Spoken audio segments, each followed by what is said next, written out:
C'est un moment où Buitrago est lâché. Et maintenant c'est Pogačar qui va lâcher tout le monde. La réaction de Remco Evenepoel. Vingegaard s'accroche dans la roue. Et là maintenant, voilà, on va voir l'écart entre l'homme de tête et le maillot jaune. Remco peut pas y aller, il se retourne. Et le match, c'est pour la deuxième place. Et derrière, on joue la deuxième place. Et là, ils vont se regarder, ils se neutralisent. Vingegaard est en train d'abdiquer. Vingegaard est en train d'abdiquer. Il renonce au Tour de France.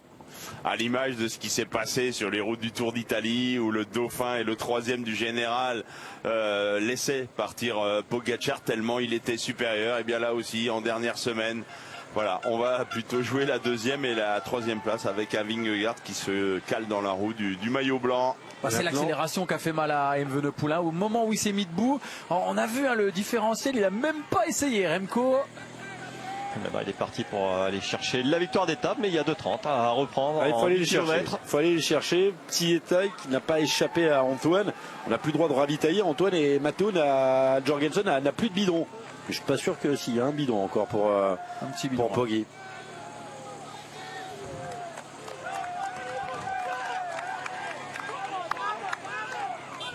Après, en parlant de ravitaillement, il n'y a plus le droit de ravitailler, mais si vraiment le coureur est assoiffé, il prendra quand même un bidon, il prendra une amende, mais c'est tout. On peut aussi aller chercher une bouteille d'eau au public, ça c'est permis. Non, c'est interdit, mais quand même.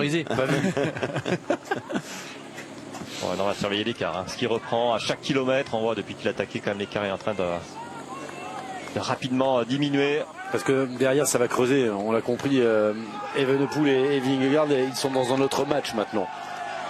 Oui, dans le match pour la deuxième place, de toute façon on l'a vu tout de suite, dès que Remco Evenepoel n'a pas pu suivre, Jonas Vingegaard il n'a même pas cherché à suivre le Slovène qui est beaucoup plus fort que lui sur ce Tour 2024.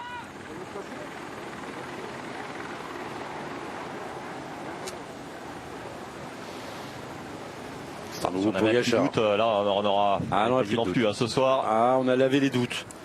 Je suis en train de me dire qu'il n'y avait pas beaucoup déjà. On l'avait jamais vu aussi fort Tadej Pogačar sur un grand tour. Sûrement pas à ce niveau lorsqu'il a remporté ses 2 premiers Tours de France en 2020, en 2021. Ce sera difficile de faire des comparaisons avec le Tour d'Italie remporté cette année. C'était pas la même adversité. Mais ces 2 défaites, ces 2 fessées reçues en 2023 et 2022 lui ont fait du bien. Il a mis tout de son côté, Tadej Pogačar, l'équipe, et il a changé beaucoup de choses dans sa préparation.